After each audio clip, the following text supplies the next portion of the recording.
Bueno, hoy desde la cuarta CR estamos con Javier Zamora. Viene como representante del colectivo Más Amor. No sé si quiere presentarse y contarnos un poco sobre el colectivo y cómo terminó metiéndose en este mundo de los colectivos y el activismo y parecido. Ujú. Ok, sí, bueno, primero, muchas gracias por la invitación. Me parece como súper interesante, digamos, esta oportunidad para hablar de estos temas y de estas películas. Eh, bueno, yo me llamo Javier, tengo 35 años, soy bisexual y también tengo relaciones no monógamas, digamos, poliamorosas. Es como el tipo de, o el modelo relacional que me gusta, que me parece más adecuado para mí. Eh, de ahí, bueno, ¿por qué terminé el activismo y demás? Eso va un poco de la mano con quién es Más Amor. Eh, Básicamente yo a nivel personal justo estaba explorando este tipo de relaciones no monógamas y demás. Mucho de la teoría al principio, pero ya después como en la práctica, que se volvía más difícil porque no hay mucha gente con quien hablar, no es un tema fácil tampoco, hay mucha gestión emocional que hay que hacer y demás. Entonces, en ese momento empecé como a buscar gente que conociera el tema, que viviera experiencias similares y demás. No encontré mucha, pero ahí poco a poco fui conociendo más gente y entre una amiga y yo que estábamos interesados en el tema, básicamente formamos como un grupo de conocidos y demás, que empezó como un grupo de WhatsApp hablando de estos temas, que fue un alivio a todos los que estábamos ahí. Y ahí fue donde pensamos que seguramente había mucha gente que necesitaba lo mismo, como gente con quien hablar básicamente del tema. Y ahí fue donde nació ya Más Amor como un colectivo propiamente, ya con página en Instagram, Facebook, etcétera, y ya organizando eventos. Eso fue hace como año y medio, me parece, sí. Entonces ya tenemos año y medio de estar en esto. Empezó poco antes de la pandemia. eh, entonces hacíamos eventos en vivo, o sea, digamos presenciales. Ahora con lo de la pandemia, pues nos hemos mantenido haciendo igual eventos, pero siempre de manera virtual. Eh, y básicamente así es como terminé involucrado en el grupo. Ahora el colectivo somos unas 6 personas que estamos trabajando activamente, pero yo sigo, digamos, administrando la página y demás, como gestor, digamos, de contenido y demás. Y básicamente así es como terminé en estas y también como te terminé conociendo a vos, Eric. Y justo esta película de la que vamos a hablar fue que la vimos en un cineforo que organizamos desde Más Amor. Ok, bueno, para contarles un poco, la película que vamos a hablar hoy es El Profesor Marston y la Mujer Maravilla. Está basado en hechos verídicos y hay que entender que mucha parte del contexto es en los 30 en los Estados Unidos.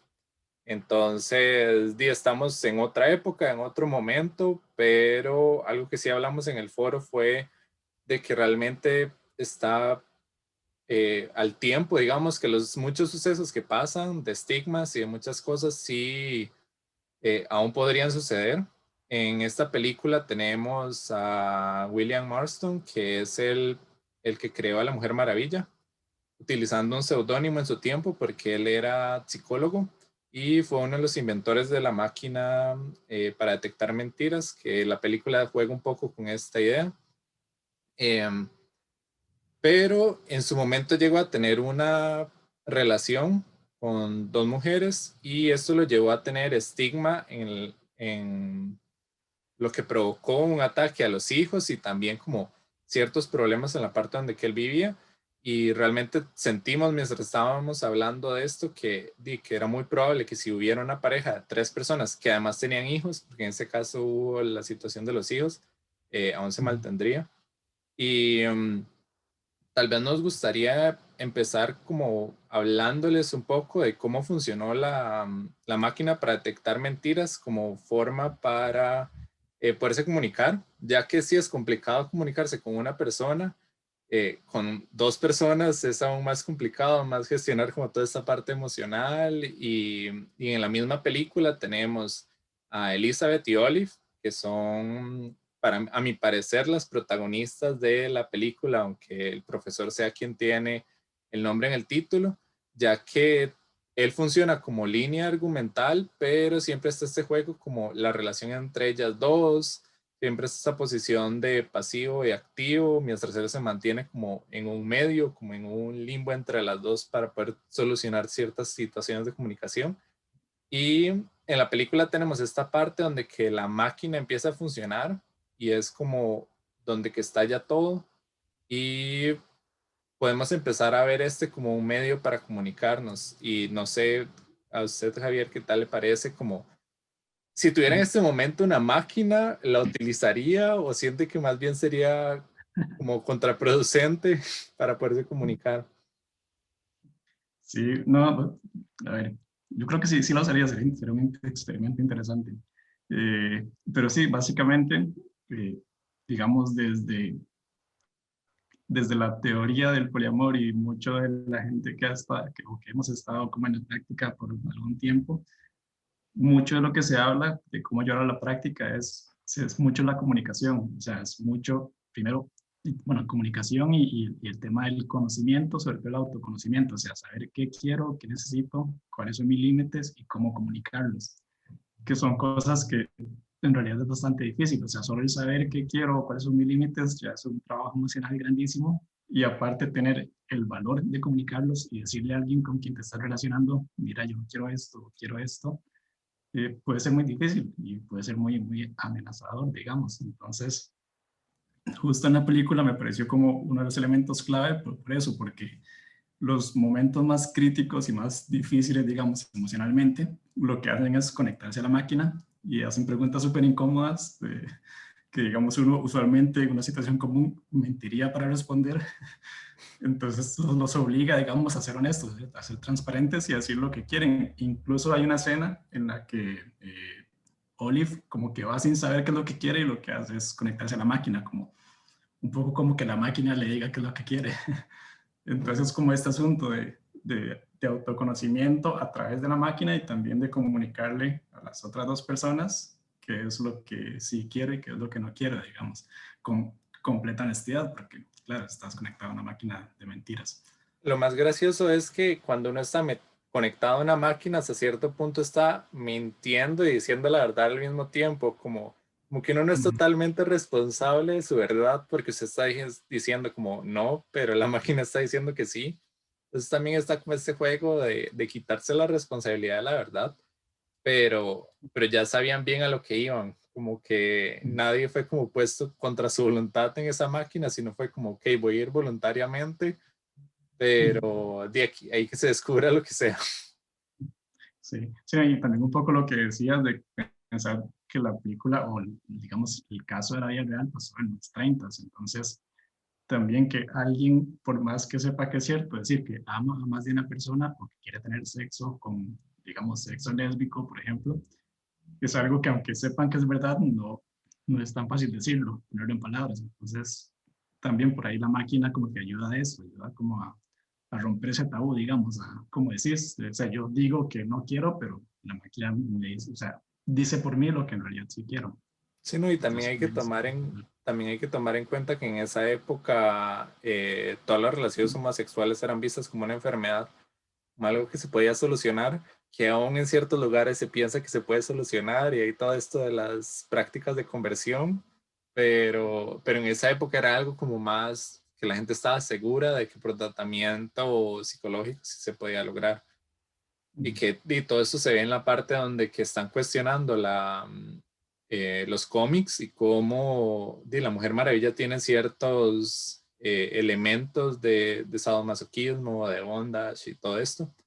Y también esto nos lleva a que en la película se ve como un espacio seguro, como que es un espacio para experimentar, donde que ellos pueden llegar y pueden ir con una relación de tres y no son vistos mal, pero también entramos en este punto de que en la realidad, hasta cierto punto, para uno involucrarse en ciertas dinámicas de relación, hay que también aceptar ciertas otras prácticas, que como para poder generar como esos espacios seguros, lo que llevó a su discusión en un momento entre Elizabeth y Olive de cómo usted realmente quiere que la amarren y ella es como, sí, yo estoy segura de esto.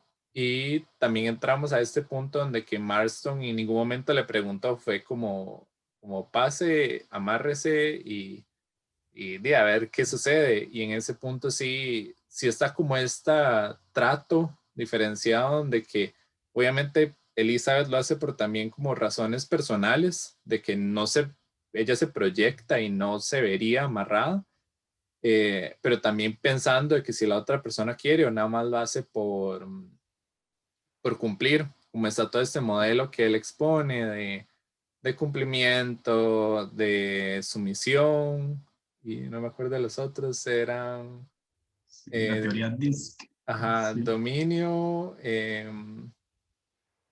cumplimiento, sumisión y convencimiento. Ajá. Sí.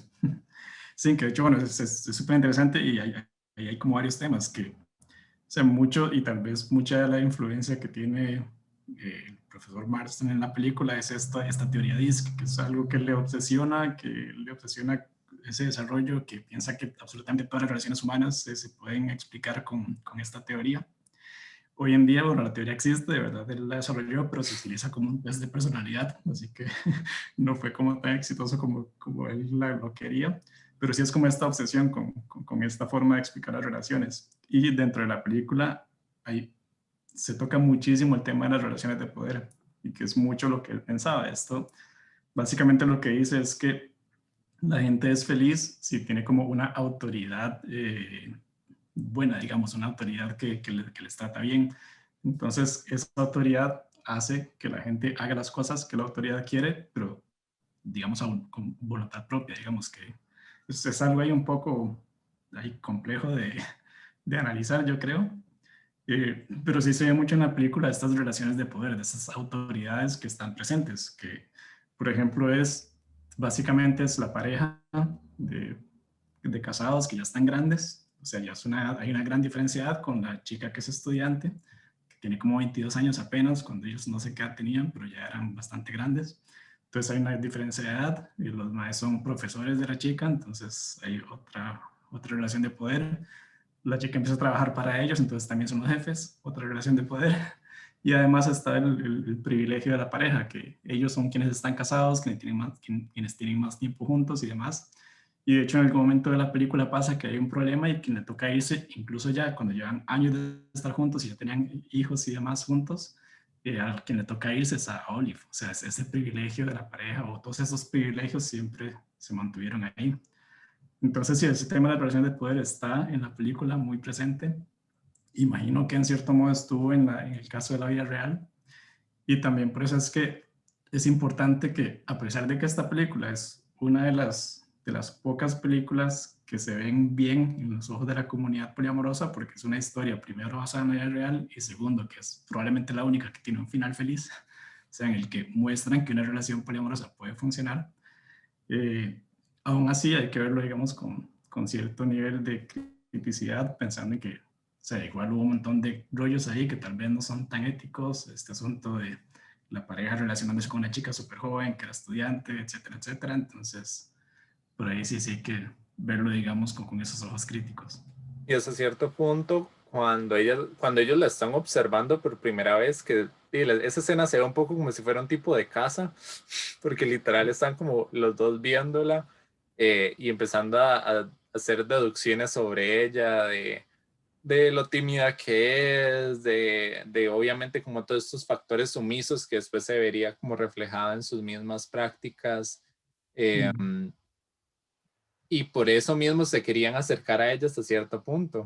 mm, Y hasta el mismo Marston en un momento explica como que mientras Elizabeth es fiera, poderosa, como una perra alfa, que es creo la expresión que utiliza, Olive es todo lo contrario, es como el estereotipo de mujer de los 30 que uno esperaría en esa época, si uno lo ve así, mientras que Elizabeth era como todo lo opuesto a como debía ser una mujer en esa época.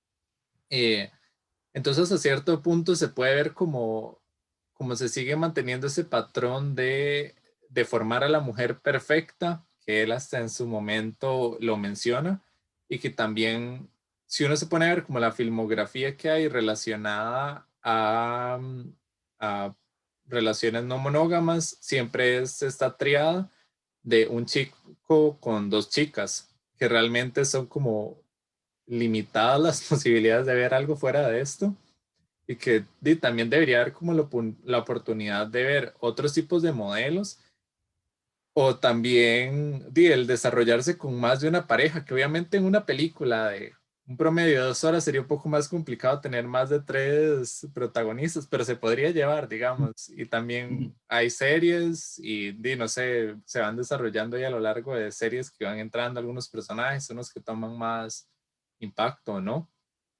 Pero, pero sí está como ese factor de que es como la fórmula establecida que aunque este es un hecho verídico, lo que cambia mucho el dilema de los otros porque llegó a suceder y más bien la Mujer Maravilla estuvo metida en muchos dilemas, tanto por la forma de convivencia de ellos, como también por este factor de toda la eh, imagen que tenían en los cómics, que fueron eliminados poco a poco y que hasta cierto punto podemos ver como Olive es Diana, mientras que Elizabeth es Cheetah, porque es todo lo contrario, pero se forman perfectamente.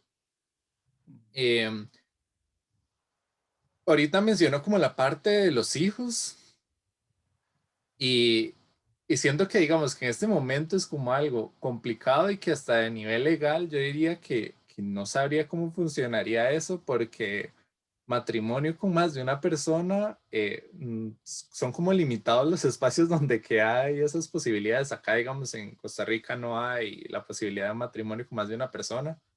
Eh, pero también cómo uno puede evitar estas dinámicas de la sangre por encima de la familia que hay, digamos, en esta situación, porque cuando Elizabeth echa a Olive, porque no lo piensa dos veces, es como, yo voy a proteger a mis hijos, que se vaya ella, y obviamente se lleva a todos los hijos. Es como, aunque los hijos la llamen a ella mamá, también es como, no me interesa, sangre por encima de todo y se va. Mis hijos y sus hijos, sí. Ujú. Que bueno, de hecho, o sea, ahí hay mucho que comentar porque, o sea, bueno, sí, primero tal vez devolviéndome un poquito y tal vez para quienes no están como tan acostumbrados a este tema del poliamor, porque el poliamor en los medios usualmente que se vende es eso, el chico con dos chicas, sí, típico, digamos, en la mayoría de veces, y muchas veces es igual que en este caso, una relación ya establecida que abre la relación para estar con una chica. Entonces, y muchas de las veces es todo lo que sale mal, porque claro, hay muchas cosas que pueden salir mal, sobre todo si no se hace bien, digamos, desde la posición de la pareja. Eh, y en ese sentido, esta película pues sí es un poco reproducción de eso, pero el poliamor hay muchísimas formas, o sea, no es solo eso, y de hecho, en la mayoría de los casos no son relaciones cerradas, digamos, de tres personas que básicamente, eh, digamos, imitan todo lo que haría una relación de pareja normal, entre comillas, solo que en vez de ser dos, son tres, que ese es el caso, pero bueno, ese es el caso de la película, entonces es en el que hay que ahondar y de hecho, dentro de las formas de relacionarse en el poliamor, esa es una de las más complicadas y de las más difíciles de gestionar. En este Entonces, por momento eso que conoce, en este momento conoce a alguien que tenga una tríada que haya eh, funcionado por una buena cantidad de años. no, de hecho no, sé de gente que le ha funcionado por algún tiempo, pero no por buena cantidad de años, no. Y lo que sí sé que usualmente suele funcionar, o al menos los casos que he visto, no que conozco personalmente, pero que sí he visto que funcionan por bastante tiempo, es en la comunidad gay, o sea, que sean ya sea tres chicos o tres chicas, que no sabría bien por qué, por qué es más fácil o funciona más fácil así, pero al menos eso es lo que he visto. Pero sí, entonces ese es el caso y que no es, digamos, el único ni el más común, pero es el caso que más se ve en los medios. Entonces también como que desde la comunidad poliamorosa es un poco como cansón, digamos, estar viendo lo mismo y lo mismo y lo mismo. Sí hay otras películas, otras series y demás que hablan de otras formas que son muy interesantes que podremos hablar, digamos, después. Pero bueno, volviendo a este caso de la película, que además es caso de la vida real y además es una persona famosa porque es quien creó a la Mujer Maravilla, por eso es que ha resonado tanto la historia y la película. Y sí, bueno, igual, de nuevo, las cosas que criticar, como lo que decías esto de tener que juntar dos mujeres para formar la mujer perfecta, que la película está por ahí, incluso a nivel visual, un par de escenas que lo resaltan, que eso está medio jodido también. Pero bueno, seguramente es lo que Marston de verdad pensaba. Y de hecho, la Mujer Maravilla, el personaje, él claramente lo dijo muchas veces, es básicamente inspiración de ellas dos. Pero sí, y se me fue a dónde quería llegar con esto. Pero lo que me preguntaste era el tema de los hijos. Okay. El tema de los hijos también es todo un rollo porque, a ver, como ya poniéndose más teórico y más político, la monogamia se ve o es básicamente un producto de la propiedad privada, que es cuando la gente empezó a tener propiedad privada, tenía que asegurar que sus hijos fueran los herederos de esa propiedad privada. Y la única forma de asegurar que tus hijos eran de verdad tus hijos, si eras hombre, que usualmente quienes tenían la propiedad privada eran los hombres y no las mujeres, la única forma era que la mujer con la que estabas fuera exclusiva, porque si ella tenía sexo con otras personas, puede que los hijos que tuvieran no eran tuyos, y no había forma de saberlo en ese momento. Entonces él empieza a exigir exclusividad y sobre todo a las mujeres, que es un poco lo que se sigue reproduciendo hoy, que el hombre infiel, todo bien, es nada grave, pero una mujer infiel es como la zorra, lo peor, etcétera. Pero entonces es como este asunto de la herencia y de tener que asegurarme que son mis hijos para que lo hereden, que ellos hereden a sus hijos, etcétera, etcétera. Está muy relacionado con el tema del capitalismo, la propiedad privada, etcétera. Y a esas alturas de la vida, romper eso es muy difícil porque es algo que está muy instaurado en todo el sistema en el que vivimos. Entonces, pensar en cómo funcionamos en las comunidades indígenas, que las tierras eran de todos, los cultivos eran de todos, y los hijos eran de todos, eran de la comunidad, y no importaba si era mi sangre o no, yo lo cuido igual porque es parte de la comunidad. Es como muy difícil volver a eso. Incluso así en esta película se ve y se ve mucho también en la vida real, digamos, es muy difícil para, para una persona decir que si este hijo no es mi hijo, o sea, que es de alguien más, porque tengo que tratarlo, digamos, tratar de darle lo mejor. Que en realidad debería ser así, deberíamos tratar de darle lo mejor a todos los niños, pero sí, ese es un tema bastante complejo en realidad. Y lo más gracioso de esto es que hay ciertas teorías, porque obviamente habría que hacer como un análisis de sangre exhaustivo, que sería muy difícil. Hay ciertas teorías que hablan de que, por lo menos en nuestras abuelas, o si tenían más de 5 hijos, era muy probable que uno de esos hijos no fuera del mismo esposo. Como que era súper común, como también había como estas épocas donde que los hombres iban a trabajar y desaparecían por su tiempo, por su buen tiempo. eh, Se supone que hay esta probabilidad, digamos, de que uno de ellos no sea de la misma sangre, digamos, como paterna. Y lo que lo hace hasta más interesante de cómo tenían que ocultar todo esto y era como, ok, vamos a medir acá como las fechas para hacer parecer que mi embarazo fue para cuando estuvimos juntos y que no hubiera Sí, ningún tipo de problema ni nada. tantos bebés prematuros. Sí, nada más misteriosamente quise venir un mes antes, pero bueno, cosas que pasan. Sí, sí. Sí, no, y también hoy en día es todo un tema, justo el tema de los hijos en el poliamor, por esto, por o sea, esta idea tan fuerte de la sangre y de la herencia y que está tan instaurada, como que romper con eso es muy difícil. Entonces, hoy en día es muy difícil como de las relaciones a las personas que tienen relaciones poliamorosas y tienen hijos.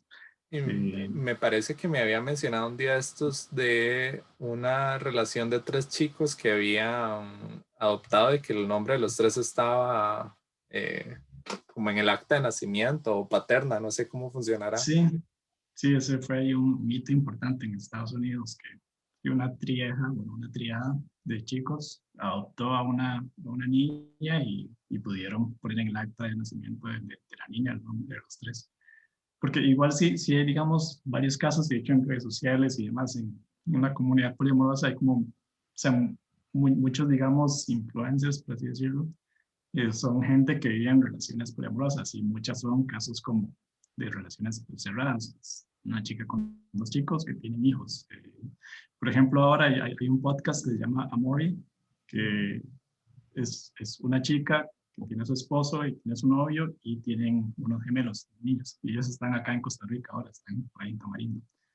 Entonces, o sea, se dan muchos casos de estos y gente así, y ellos obviamente tienen mucho que decir del tema de crianza, estando en una relación poliamorosa, porque también es mucho el estigma social y como es un tema tabú, entonces, uy, ¿qué le van a decir a los niños? ¿Cómo, o sea, cómo pueden crecer un par de niños teniendo una mamá y dos papás? ¿Qué es eso? ¿Qué le dicen? El papá es uno, y, o sea, se les hace un rollo mental cuando en realidad lo que dicen estas personas es que los niños se entienden muy fácil. O sea, es más bien mucho más fácil explicarles. Ellos, o sea, con el tema del amor y decir si es que, o sea, la mamá diciéndole yo amo a estas dos personas, como que para ellos es muy fácil asimilarlo y demás.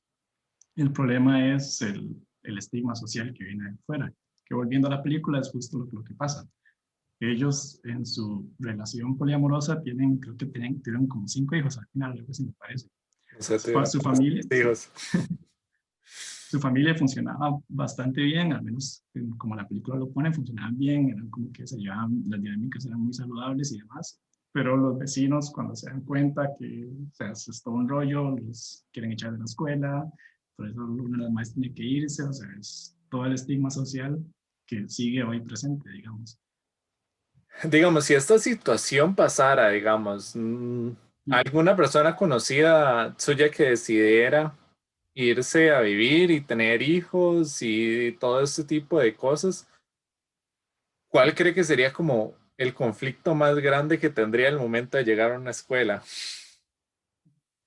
Pensaría que Sí, lo van bueno, a presentar, pensaría que lo van a presentar así como tipo, llegaría como la familia de sangre, llamémosle, o y la otra persona queda por aparte y nada más le envían así como, ay, es que yo envié a tal amistad para que recoja, o cree, digamos, que sí intentarían como intentar cambiar esto, como llegar y decir como, di, es nuestro hijo y ese tipo de cosas. sí, no, hay todo un tema, digamos, desde lo legal hasta lo social, o sea, es todo un tema. Y de hecho, en la parte de la legislación, tal como está, que no solo se puede casar legalmente con una persona, ya eso es un rollo. Y es un rollo ni siquiera pensándolo solo del poliamor, sino desde otras culturas. O sea, hay culturas polígamas, que es decir, usualmente son más que se pueden casar con varias mujeres. Si alguien, por ejemplo, de los países donde se practica el Islam, que puede casarse con varias mujeres, viene a Costa Rica, solo puede registrar a una de sus esposas. Entonces, si tiene 3 esposas y 5 hijos, por ejemplo, solo puede registrar una esposa y los hijos que haya tenido con ella. Entonces, el resto de su familia queda desamparada ante la ley. No tiene seguro social, no hay, si el maestro se muere no van a poder heredar, o sea, es un montón de rollos que es por esta falta de legislación. Entonces, y eso, digamos, son casos que existen, que es algo que en otros países sí es legal, que no es lo mismo que poliamor, pero igual aplica, digamos, en el tema de que si vos tenés una relación poliamorosa y tienes hijos y querés de algún modo protegerlos, asignarlos o lo que sea, es imposible. Y también está el asunto de la escuela, o sea, igual la escuela es como papá, mamá, y si viene alguien más a recoger a chiquito, ¿quién es usted? No, no se lo puedo dar porque no es ni el papá ni la mamá, o sea, entonces como que también todo ese estigma. Y aparte, si esta tercera persona llega y dice, no, es que tenemos una relación poliamorosa y demás, dijo, chiquillo, la escuela, o sea, también es el riesgo ahí de todo este mal ejemplo que le dan al mundo, etcétera. Y hay gente que si sale del closet poliamoroso, así como el closet de la orientación sexual, pueden que los echen del trabajo, pueden que la familia los desconozca, o sea, hay un montón de rollos asociados también.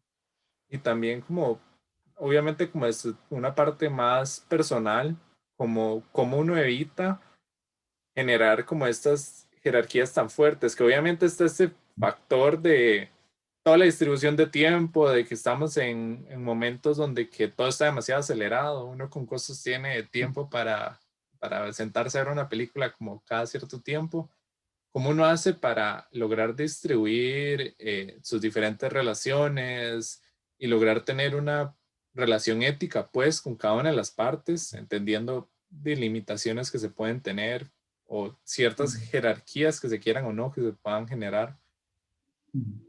Sí, es difícil. Sobre todo es difícil porque también venimos como con un pensamiento muy instaurado del amor romántico y de la pareja monógama y heterosexual.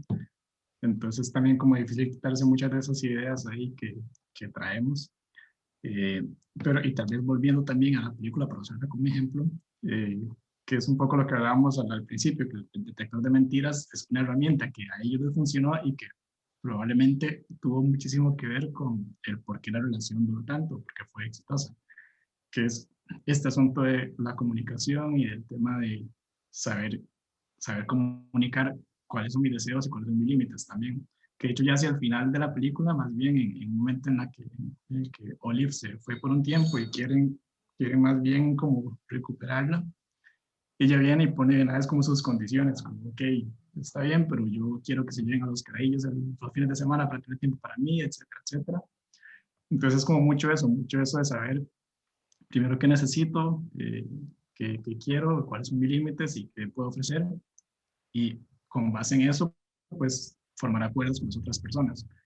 Y ya sean una, dos, cinco personas, o sea, es como cada acuerdo y cada relación también es diferente, hay que tener eso muy claro. Cada vínculo con cada persona, incluso en casos como el de la película, que son una triada, o sea, que están los tres en una relación, igual la relación de Marston, Olive, Olive, Elizabeth Marston, son relaciones independientes y cada una es diferente.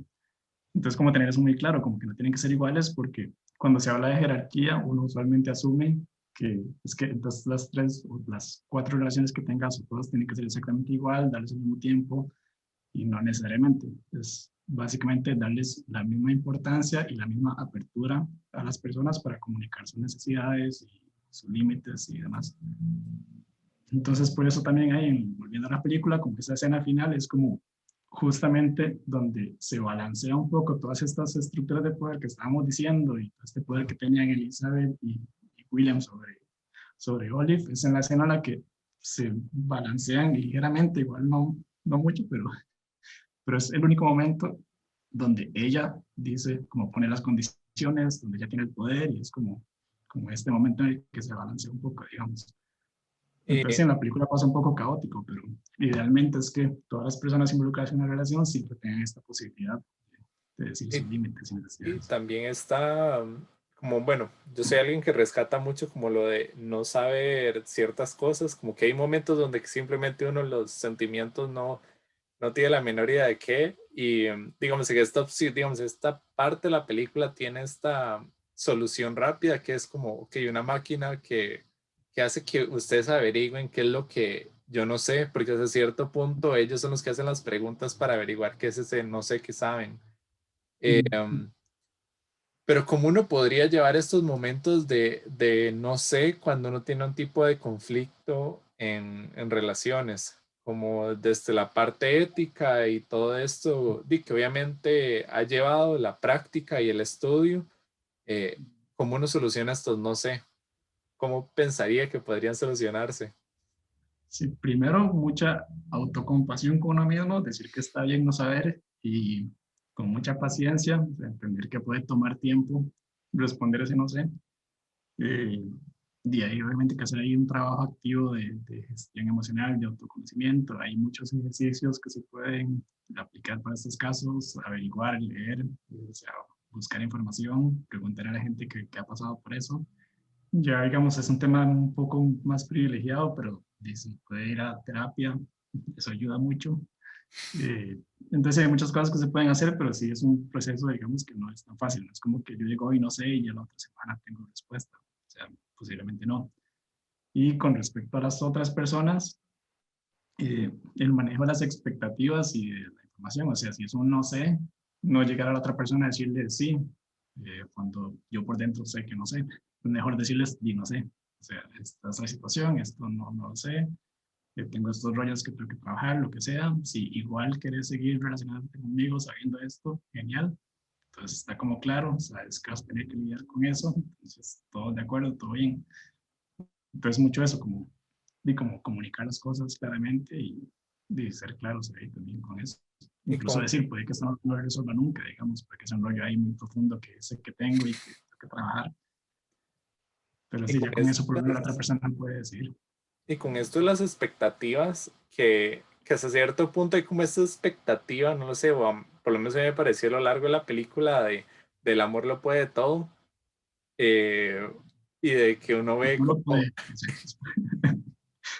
y uno ve como William en su parte es como, pero podemos ir contra el sistema porque nuestro amor lo puede, y Olive también es como, hasta cierto punto ella dejó sus posibilidades laborales porque ella quería ser periodista y fue como, pero el amor lo puede todo y mi relación está por encima de esto, mientras que ellos dos, obviamente por situación de poder, ya tenían su trabajo formado. Hasta Elizabeth en su parte habla esto de que algo por lo cual lo aceptó a él fue porque insistió mucho y fue alguien que la respetó, que obviamente para los 30 iba a ser difícil porque hasta ella no podía avanzar profesionalmente porque era mujer.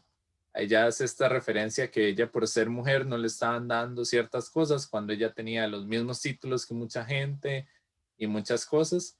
Eh, y obviamente ella fue como, Olive fue como, ok, voy a dejar todo por el amor, pero Elizabeth fue la que intentó mantener las expectativas bajas, pero hasta cierto punto también era la que generaba conflicto por ser más bien como la antagonista, llamémosle, de esas expectativas. Sí, sí, digamos, es como la que viene un poco más miedo, digamos, a que las cosas no puedan salir bien. Y sí, eso tal vez yo sí se lo criticaría un poco como la forma en que está hecha la película, que es esta idea de que el amor todo lo puede y que incluso Elizabeth tiene que terminar trabajando de secretaria, sí, o sea, y el mae tiene que dedicarse a sacar cómics cuando es un psicólogo súper reconocido de Harvard, toda la cosa. Eh, pero sí, o sea, ya en la vida real es como que hay que pensarse mucho eso de que el amor todo lo puede, porque en aras de que el amor todo lo puede, uno a veces se mete en relaciones abusivas, se mete en situaciones en las que las cosas no están bien, y por eso terquedad, pues, y la cosa no, o sea, termina gente saliendo muy, muy dañada, entonces hay que tener mucho cuidado con eso. Eh, y sí, y también de hecho, ya que lo mencionas, y como el tema de, o sea, el tema del feminismo está muy presente en la película, creo, o no creo, está. Justo Elizabeth como que habla mucho del tema, justo Olive es, y fue en la vida real, sobrina de una feminista súper famosa, eh, y creo que todo eso, o sea, la parte del feminismo y la parte, la relación entre Olive y Elizabeth está muy presente y muy bien elaborada porque la directora es una chica. Entonces, creo que eso se nota en la película, o sea, incluso en las escenas llamas eróticas y demás, es como que hay claramente la visión de una mujer ahí, el modo en cómo está hecho, y justo que haya enfocado la película en la relación de ellas dos, en vez de enfocarlo en el mae teniendo dos novias, que es como el típico, o sea, claramente hay mano de una madre, digamos, que sabe ver las cosas con una perspectiva más amplia y más feminista, y que también eso le da algo de bastante interesante a la película. Ok, tal vez como para ir cerrando un poco, entre películas y series que conozca, que estén como fuera de esta parte de la famosa triada, de la expectativa idílica de como toda la gente se va a empezar a relacionar en tres, eh, como que recomendaría y como de qué trata. Sí, sí, bueno, eh, tal vez como decía antes, esta película es, digamos, es como icónica, primero porque basada en la vida real, segundo porque es una historia feliz, digamos, de amoroso que se realizó bien. eh, y además es una producción grande, digamos, que hay muchas series o cosas, digamos, que se han producido sobre el tema, pero que son web series o cosas así como pequeñas, que alguien por ahí con bajo presupuesto quería hablar del tema de una forma diferente y algo hizo, pero no son nada conocidas. Entonces, como tal vez de ese calibre, eh, la primera que se me ocurre es She's Gotta Have It, que es película y serie, ambas dirigidas por Spike Lee. De hecho, creo que fue la primera película que hizo Spike Lee, eh, que es de una chica que tiene tres novios, básicamente. Y no es que son los cuatro juntos, sino que la chica ve a cada uno por aparte, Mm. digamos. Eh, la película es de los 70, si no me equivoco, de 70 y algo, creo. Y es como, o sea, esta visión que es ya muy diferente porque primero es desde la perspectiva de la chica y es como esta forma de relacionarse que no es común todavía en los medios. Eh, y después, ya esto recientemente, creo que fue hace como 3 años o algo así, tomó esa idea, el mismo Spike Lee tomó la idea y lo hizo en una serie, que de hecho está en Netflix. Eh, entonces está en serie ya mucho más actualizada, mucho más elaborada, porque es serie, entonces ya anda mucho más en los personajes, en las dinámicas, toca temas ahí ya políticos, temas de arte, temas de inmigración, o sea, es una serie muy, muy interesante, que esa la recomiendo mil, digamos. Entonces esa es como la que se me ocurre, por lo menos así como de entrada, que es como una producción y con un nombre grande, que es Spike Lee, digamos, que está ahí atrás. Ya hay como otras series o cosas como de más bajo perfil. Eh, Hay algunas que han resonado, pero que son pésimas, como You, Me, Her, que es de Netflix, que eso me parece terrible, el acercamiento que tienen al poliamor. Eh, Hay otras ahí como que han surgido, una más reciente que es Trigonometry, que no la he visto, pero dicen que está bastante bien. Eh, y no sé, por ejemplo, ya hay una web series que vos sí ya hemos comentado, que se llama Unicorn Land, que eso me parece súper interesante. Y sí, o sea, sí hay varias producciones, digamos, pero igual no hay mucho todavía. Sí, como más bien para ir buscando hacer.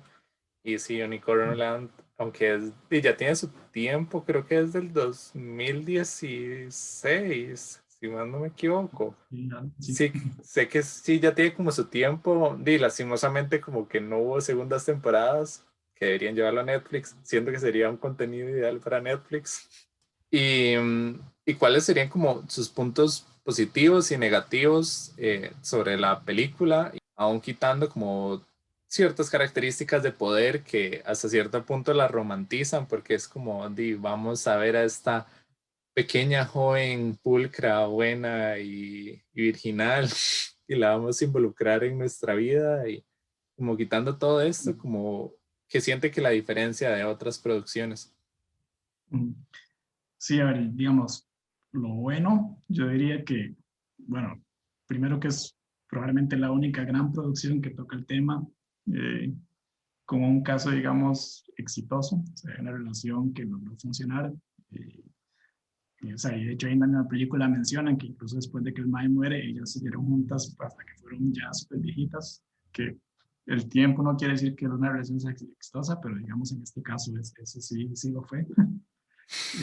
Entonces eso, que es un caso, digamos, positivo, que es como para quitarle un poco el estigma que tienen en los medios, o sea, en las películas, en la sociedad, lo que se ve, lo que se habla sobre poliamor. Entonces, eso creo que es bastante bueno. La producción en sí, o sea, ya hablando como de la crítica, ya más de la parte de cine, me parece que está bien hecha, o sea, buena actuación, y, o sea, la película en sí se disfruta muy bien, mucho.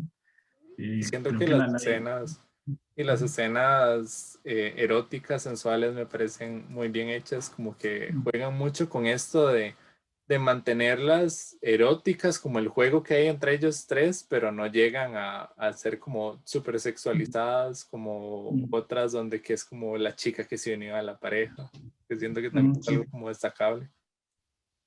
Sí, sí, exacto. Y sí, estas son también como de la dirección, y que ella ha sido una chica que es además lesbiana, creo que le aportó mucho a la película con este enfoque que tiene más en la relación entre las dos mujeres, y no tanto poner a la madre en el centro, que es lo que en muchos casos se hace. Entonces creo que esas son las cosas buenas, que está basada en la vida real, y también que toca mucho para los fans de los cómics, toca mucho el tema de la Mujer Maravilla. A mí me gustó personalmente. Eh, y sí, o sea, eso es como lo bueno. Lo malo, digamos, donde hay que ponerse como los anteojos críticos para verla, es lo que hemos hablado, del tema de las relaciones de poder, del tema de que tal vez esa relación de la vida real no fue tan ética. Claro, entendiendo el contexto, entendiendo que ahí sí no había nada de información de cómo hacer las cosas bien y demás, entonces más bien creo que lograron mucho. Pero sí, hay que verlo de manera crítica, o sea, no poner esta relación como un ideal, digamos, como algo que alcanzar, sino como ser ahí un poco más críticos. Y sí, eso. Ok. Los invitamos a que sigan las redes de Más Amor, que se las vamos a estar poniendo ahí abajo, y también a los de la Cuarta CR. como también queremos que nos comenten si saben de alguna serie, película, web serie, podcast, lo que sea relacionado al tema, que siempre es como interesante ver o descubrir ciertas cosas que tal vez uno al principio no sabía o que llegan de sorpresa, porque aún sigue siendo un tema que está bastante oculto, como que hay que saber dónde escarbar para llegar a esto. Entonces aún siguen habiendo ciertas producciones de calidad que están ahí ocultas. Y nos vemos en la próxima. Hasta luego. Muchas gracias.